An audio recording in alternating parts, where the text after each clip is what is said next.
5. Dissolution, entrance to the dark night. So begins what is called the knowledges of suffering, or the dark night of the soul, to use St. John of the Cross's terminology, which has a nice ring to it. I consider this the entrance to the third vipassana jhana, though U Pandita considers this the entrance to the fourth vipassana jhana. I'll give my arguments for why I think this later in Chapter 34, the Vipassana Jhanas. The dark night spans stages 5 through 10 in this map, namely 5. Dissolution, 6. Fear, 7. Misery, 8. Disgust, 9. Desire for deliverance, and 10. Reobservation.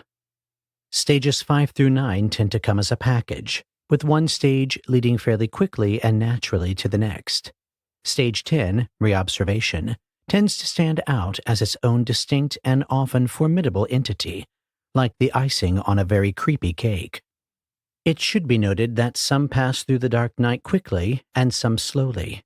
Some barely notice it, and for some, it is a huge deal, regardless of the speed at which they move through these stages.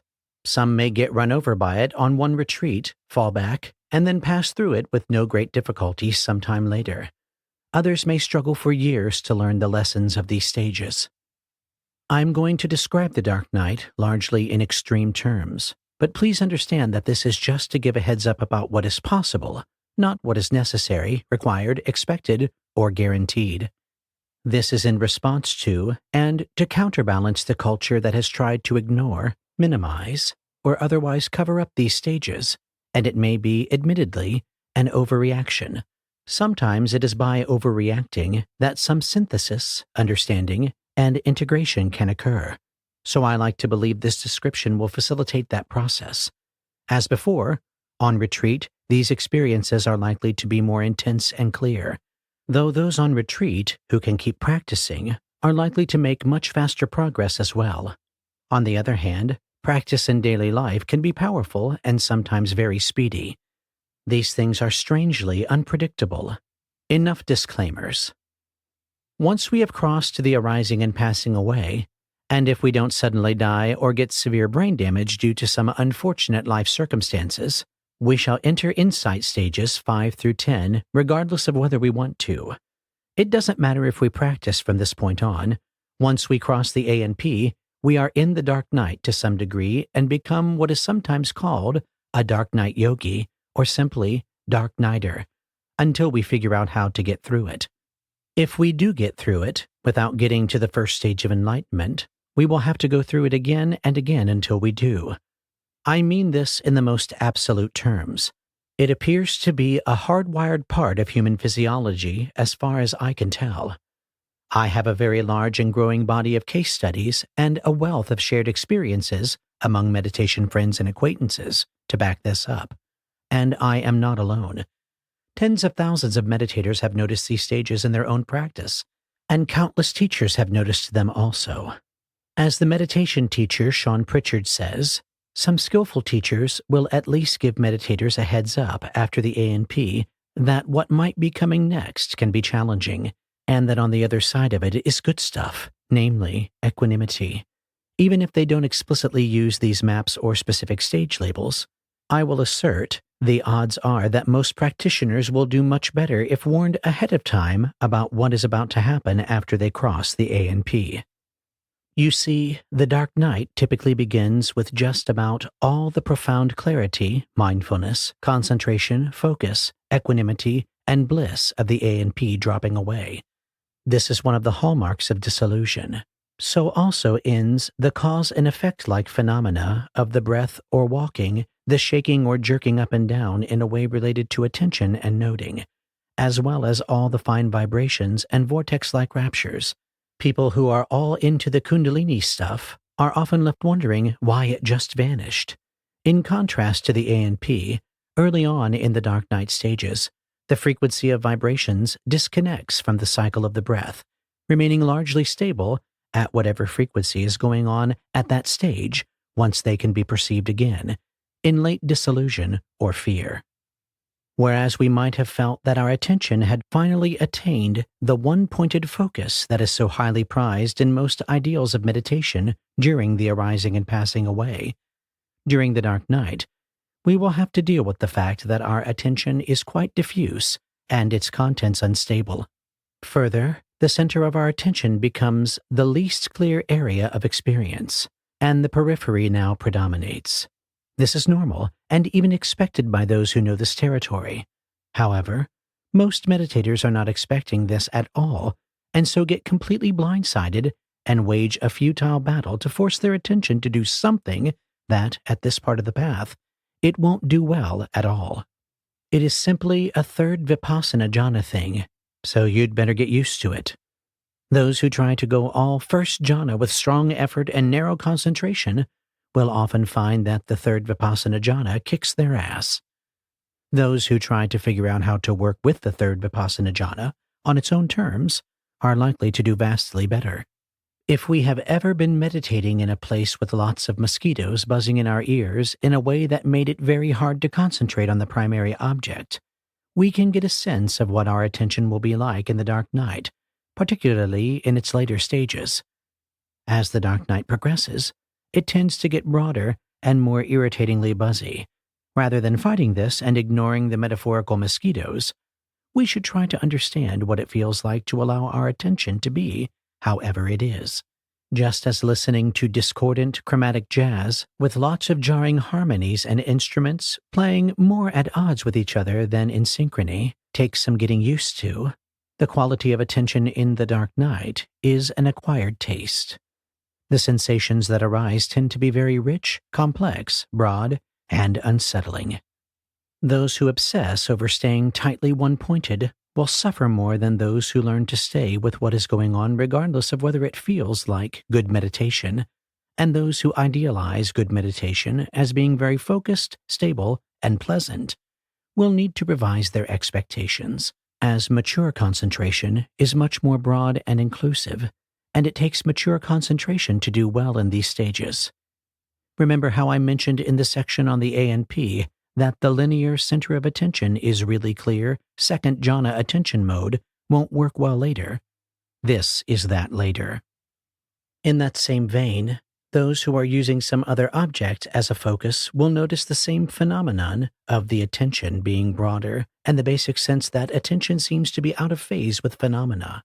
Those doing visualizations may notice that they see a very dark spot in the center of their attention with some sort of patterns or visions around the edge of it, spreading out farther and farther into the periphery. They may also find visualization suddenly much more frustrating than when they saw nice clear things like bright dots. Remember my descriptions of the murk in the kasina section? The murk is the immature phase of the third jhana. Those using a mantra may feel that the mantra is out of phase with attention, wide and complex, and yet hard to stay with, and may acquire more complex harmonics and harmonies if it is in any way musical, like listening to a large ghost chorus that is in an orchestra pit off to the sides, whereas before the mantra may have felt centered in the stereo field of attention.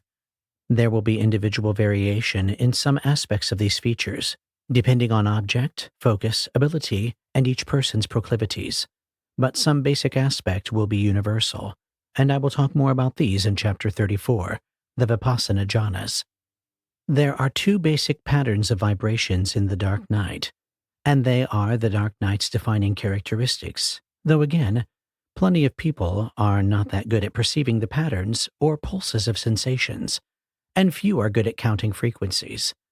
These are learnable skills, like anything else, but if you don't acquire them, fear not, as most people who go through this stuff will do so without those analytical abilities and do just fine. We may get overwhelmed by the descriptions of emotional difficulties, but keep these patterns in mind and try to stay on that level. The first reemergence of vibrations is somewhat regular and chunky, at perhaps 5 to 8 hertz, without much else going on. It's an early dark night phenomenon that happens mostly in fear and tends to feel like a shamanic drumbeat. The later pattern is faster, perhaps 10 to 18 or more hertz, more irregular and chaotic, with faster and slower harmonics in the background, and at the periphery of our attention. It tends to make us feel very buzzy and edgy in a scattered, diffuse, ungrounded, restless, irritated way. The fact that the background is beginning to shake is a good sign of progress, and this needs to happen for the cycle to be complete. Remember when I said the goal was to see the 3 characteristics of the whole field? This is a truly essential, if often painful and confusing, step toward that happening. On the other hand, it is exactly the fact that the background has begun to shake, crumble, and dissolve that can cause people to freak out. Things were all fun and games when the primary object was shaking, but when the sense of the observer, subjectivity itself, starts to fall apart, that can be creepy all the way to utterly terrifying. Simply pay attention to exactly what is happening, staying with each pulse of each vibration as clearly as you can, trying to see each from its beginning to its end. Chances are you will be just fine. There are 2 basic challenges that occur during the dark night, one emotional, the other perceptual. The emotional challenge is that our most disturbing and difficult psychological issues tend to come bubbling up to the surface with an intensity that we may never have known before.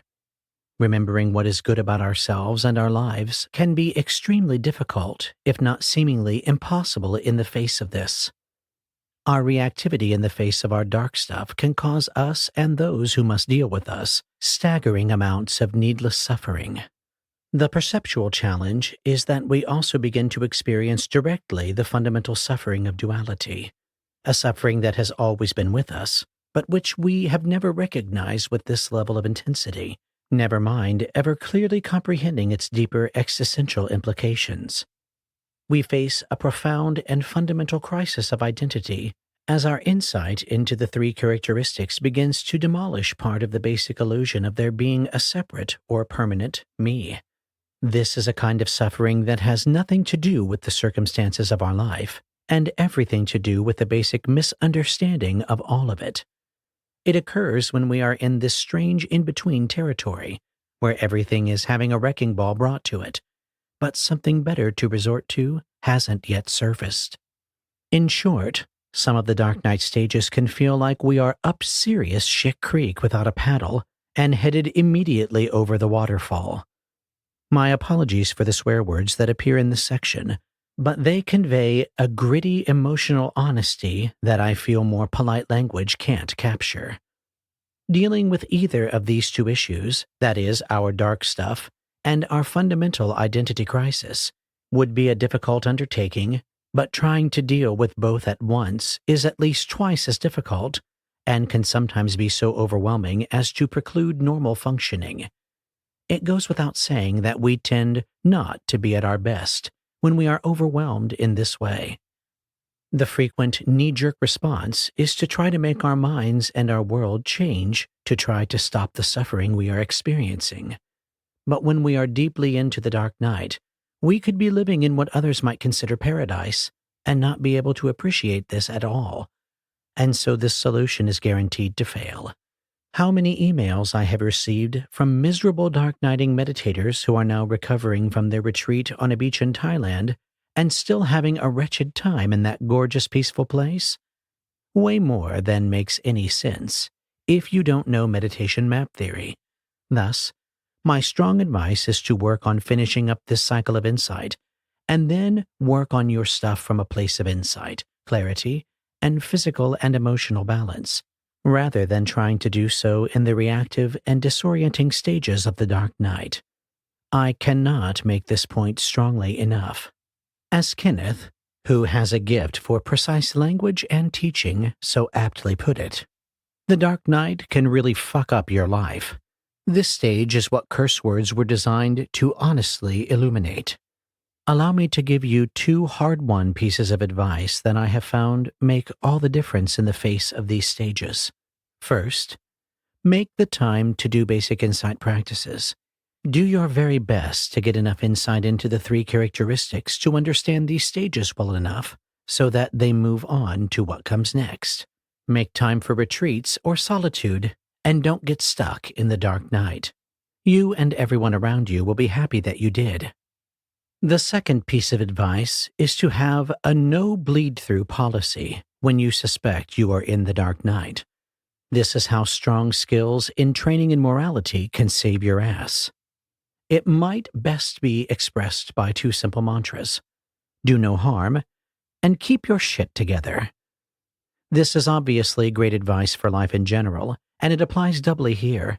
One might reasonably add, fucking get over yourself. People can get insufferably and narcissistically wrapped up in their pain during this stage, thus severely reducing their capacity for empathy toward others. Intentional service given to those less fortunate than ourselves can help lessen these effects and allow some more realistic perspective to develop in some, but not all. Simply refuse to let your negativity bleed out onto everyone and everything around you. Keep your life functioning. Failure to do so can be disastrous, as your profound lack of perspective, fixation on negativity, and the suffering from your fundamental identity crisis can easily get projected onto things and people that simply did not cause that suffering. No one appreciates being blamed for your subjective misery at all, and so you will just generate more animosity and suffering. While simple in theory, it is often hard in practice. But there is advice to help make this easier, which is why this section is a long one. Combining these two pieces of important advice, resolved thus. I have recently crossed the ANP, and I know this by the many direct experienced signs of that stage. Now I am feeling highly reactive and negative about things that I ordinarily can handle with more balance and clarity. I know that much of this is due to the inevitable stages that tend to highlight and exaggerate suffering that follow the ANP. I realize that I am in a less than ideal position to deal skillfully with the personal issues that are driving me crazy, since I am likely to project suffering from the illusion of duality and the odd side effects of the dark night onto people and issues.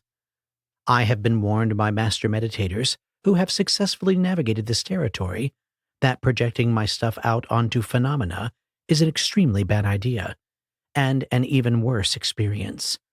And I have faith that those meditators know what they are talking about.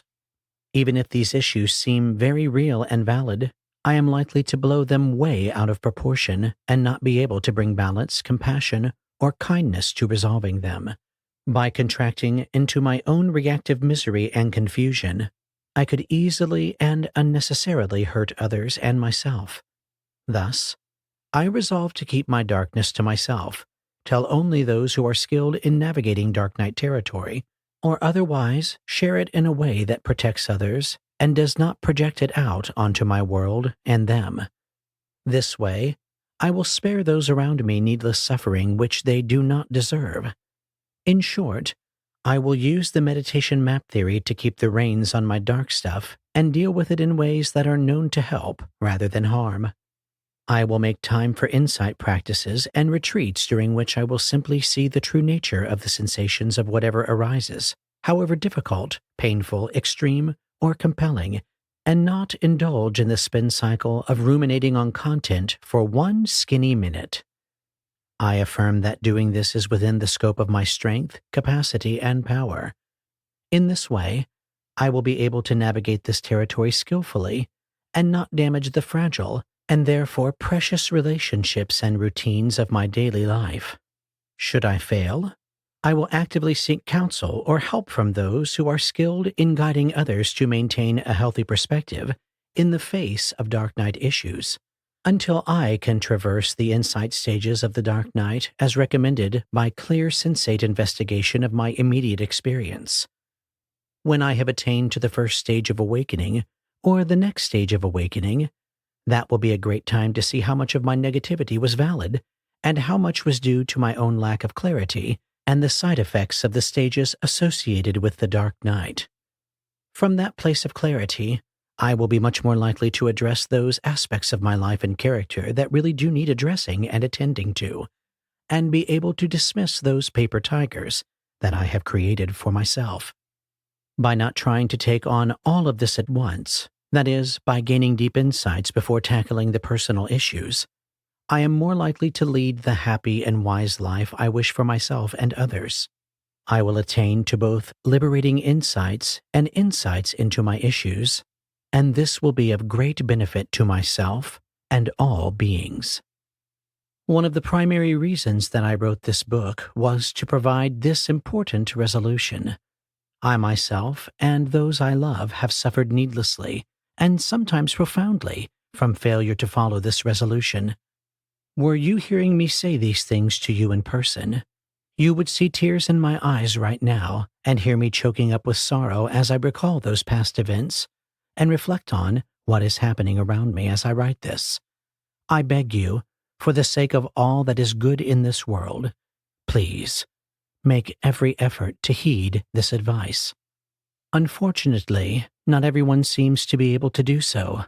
In fact, not everyone is even willing to attempt to follow this advice, particularly those who buy into the dangerous paradigm that whatever I feel right now is real, in the sense that their feelings at that moment must be the only possible valid perspective on their current situation, and thus those feelings are completely justified, along with the reactions to those feelings and actions issuing from those glorified feelings.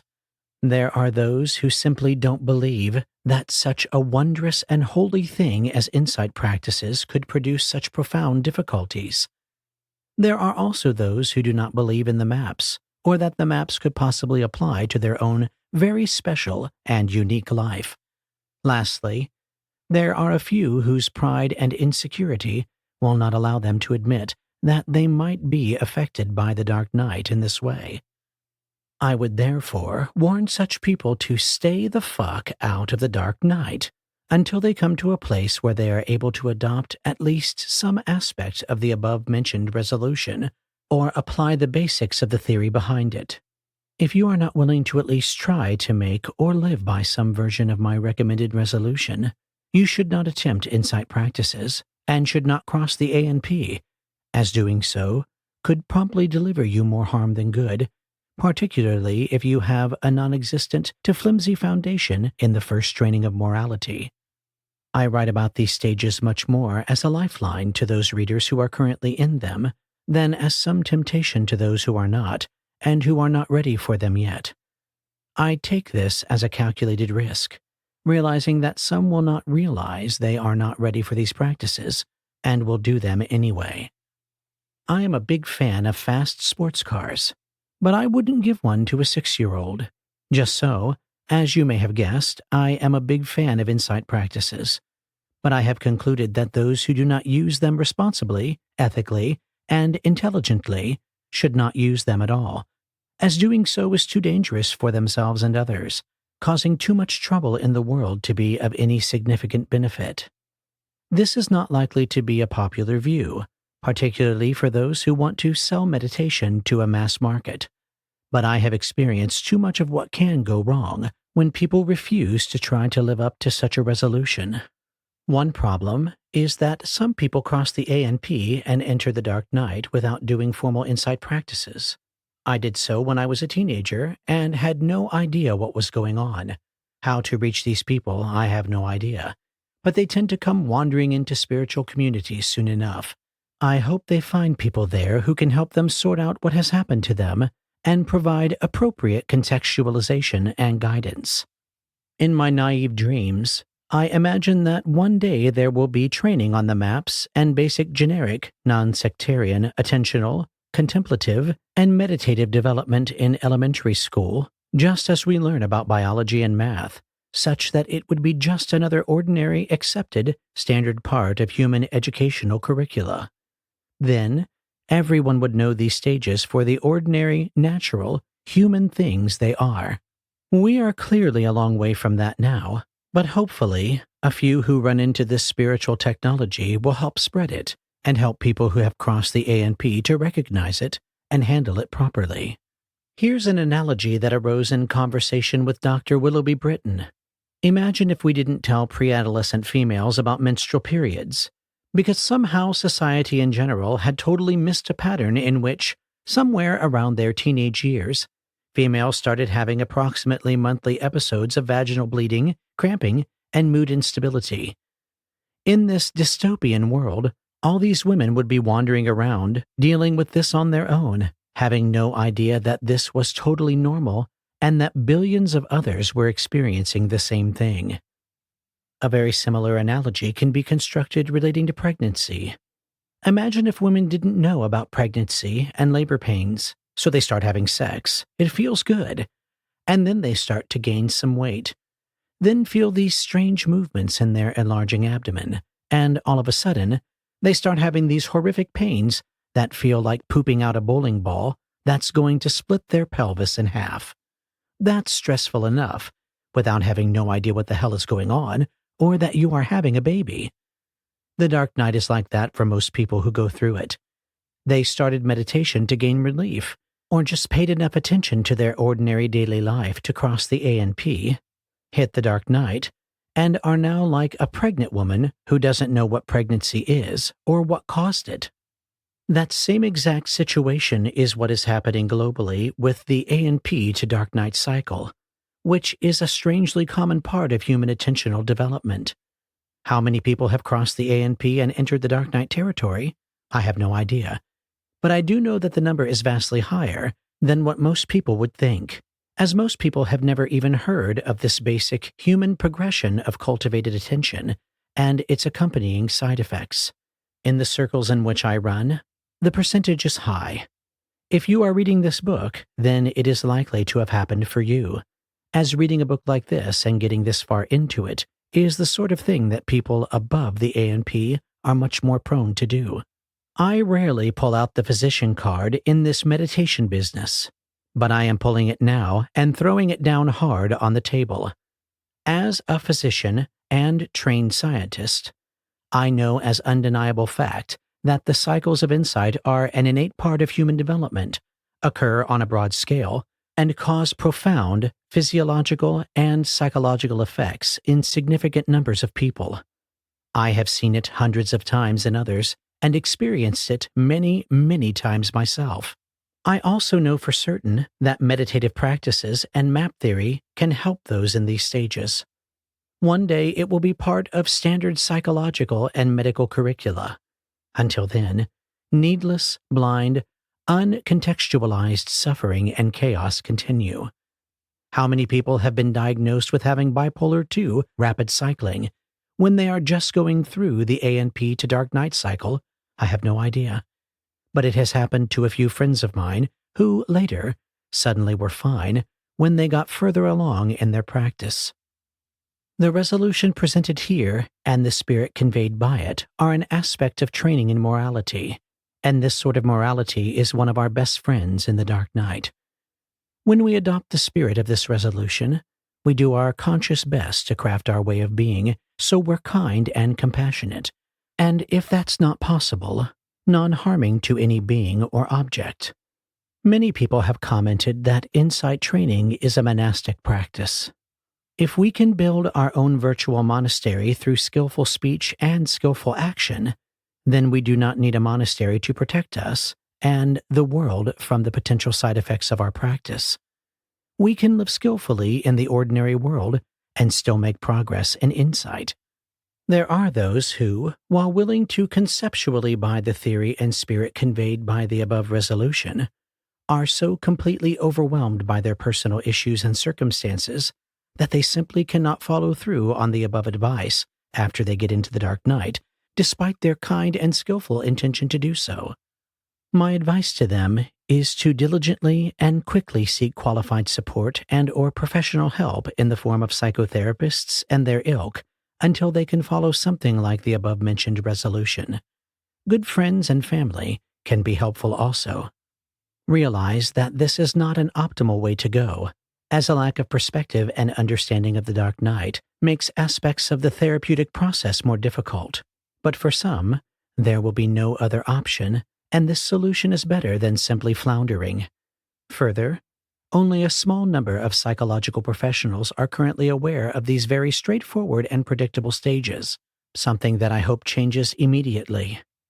On the other hand, at least such people have tons of stuff bubbling loudly up for them to deal with, making some aspects of the therapeutic process easier, as it does break down some defenses against our deeper stuff. However, I would try to do just enough healing so that you can push on to the first stage of awakening with minimal bleed-through and then finish whatever therapeutic process you began in the dark night only after you are out of it, as it is a heck of a lot easier for most. A related question is the role of pharmaceuticals in meditation, such as SSRIs, SNRIs, other antidepressants, mood stabilizers, antipsychotics, and the like. Reports from the field so far have been mixed. Unfortunately, we have nothing like enough data at this point for definitive recommendations. Hopefully, someone soon will do that science and try to sort out what optimal blend of meditation and medication helps various populations best in the dark night. Unfortunately, you and your prescriber will have to do your own personal experiment and hope for the best.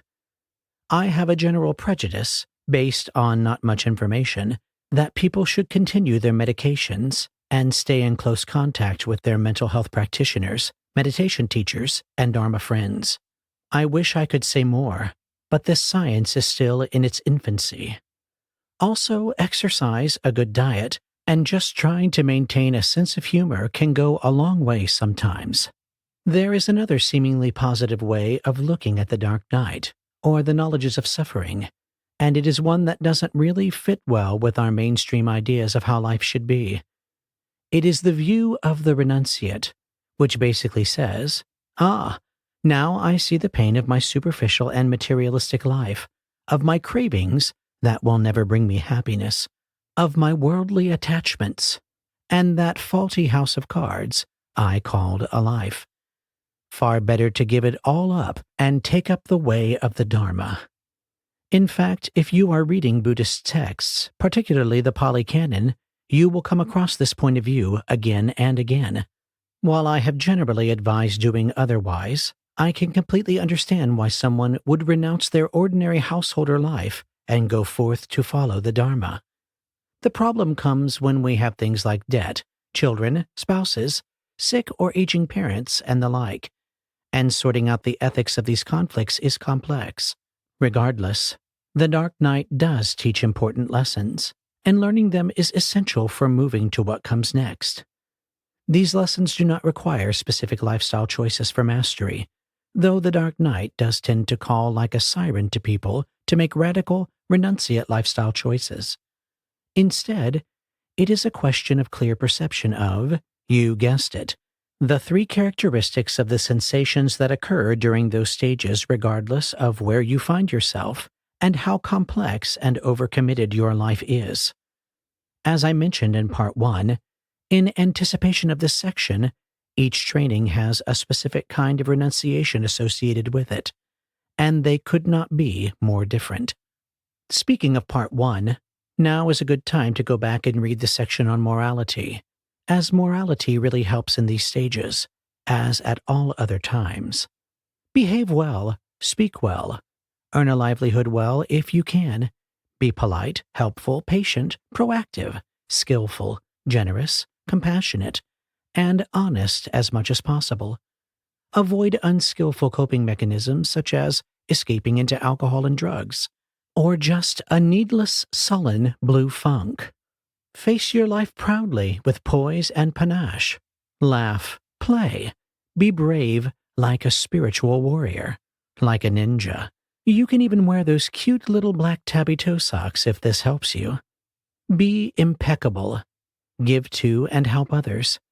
You will be happy you did so. Morality, morality, morality, meaning skillful living in all its everyday aspects. This is the key before, during, and after. This is the during part. Learning to be functional in the face of the dark night is learning something of extreme value. Practice this way to make this knowledge your own. It is time to get back to describing dissolution specifically. As the stage of the arising and passing away ends, meditators may be left feeling raw and incompetent, even though they are continuing to make valuable progress into deeper and deeper levels of profound insight. This feeling that something is very wrong when practice is getting better and better can cause all sorts of problems during the dark night, especially to those not familiar with the standard maps. On the other hand, for those who found AMP territory disconcerting, such as those who endured unpleasant Kundalini experiences, having come through to dissolution can seem a welcome relief. Some will stop practicing here, as they feel they have released the Kundalini, and so are done for the time being. Their body is no longer tense. The weird energetic experiences are gone. The strange movements have stopped. No lights or images are arising. Motivation may fall away. The fireworks have finished. Dissolution feels like a very natural place to stop practicing. The only problem being that the later stages, fear and the rest, follow it soon enough, even if we stop, though less intense practice leads to a less intense, perhaps more diluted, if often prolonged, dark night.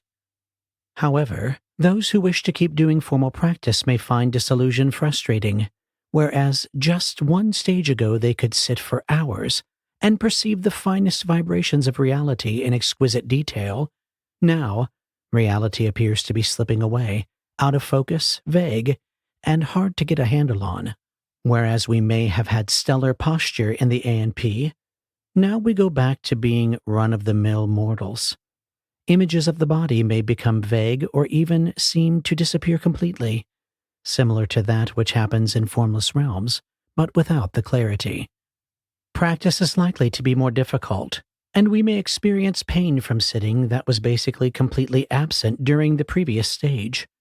This can be extremely frustrating for those who don't know that this is normal, and the desire to recover a fading past can greatly interfere with being present. In the face of these difficulties, I highly recommend noting practice. It may seem like backsliding to those of us who abandoned noting during the glory of the ANP, when our minds were way too fast to formally note all we could perceive. But the spiritual path is not a linear one. In the face of dissolution and the stages that follow, noting practice can be very useful and powerful. Additional notes to add at this point include things such as vague, dissolving, vanishing, or Shinsen Young's famous gone, for when things disappear again and again in dissolution. Speaking of Shinsen, definitely check out his The Science of Enlightenment, as well as his videos and other resources, such as 5 Ways to Know Yourself. In short, if we can keep practicing, familiar theme yet, and adjust to having to work in some more subtle way to perceive things clearly, we will begin to make further progress. This time the effort will have to be with a lighter and broader touch. Further, there are remarkable opportunities to notice that there can be a high degree of clarity in dissolution concerning very vague phenomena and mental wandering. I recall one meditator who was frustrated by his practice and talked to Christopher Titmus about this during a sit and inquiry session on retreat. The meditator explained, "Christopher, I am so confused. I have no idea what is going on in my practice." Christopher responded, "Are you quite certain?" "Absolutely," the practitioner went on. "I'm totally lost, floundering, like I have no idea what I'm doing." "Are you quite sure?" Christopher again asked, pointing directly to the clarity in the man's mind as he properly identified key, if frustrating, elements of his experience. "Oh yes," said the frustrated man, who didn't yet get what Christopher was pointing to, even while people around him began to see the funny aspects of this exchange, and gently laughed knowingly and with sympathy for his plight. "I'm utterly lost, like I can't figure anything out at all." And so it went. That we can be very clear about vagueness is something that takes time to learn for most of us. But dissolution is one great opportunity to notice this more fundamental clarity that has little to do with how clear things are in a relative sense. Still, despite this often hidden opportunity, dissolution can be very frustrating, causing people to suddenly lose interest in meditation. Note well if they give up in the stages of the dark night, or any time after the ANP, the qualities of the dark night will almost always certainly continue to haunt them in their daily life, sapping their energy and motivation, and perhaps even causing feelings of unease, depression, paranoia, and even suicidal thoughts. Thus, The wise meditator is very, very highly encouraged to try to maintain practice despite potential difficulties, to avoid getting stuck in these stages. I think of dissolution as the couch potato stage, though it can also have a sense of sensual anger to it. A hallmark of dissolution is that it is suddenly hard to avoid getting lost in thought and fantasy when meditating. We may feel somehow dissociated or disconnected from our life, as if we were ghosts. Another effect that can be very noticeable at this stage is that actions just don't happen easily. For instance, you might be going to lift your hand to turn off your alarm clock, but your hand just doesn't move. You could move your hand, but somehow things just tend to stop with the intention and get nowhere. Eventually you move your hand, but it might have been just a bit tiring to do so. You know you should get up for work, or for that first early morning sit if on retreat, but somehow you just continue to lie there like a stone anyway. That's what disillusion can feel like.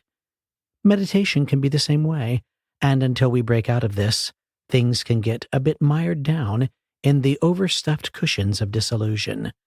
However, when the perception of sensations ending becomes clearer again, there arises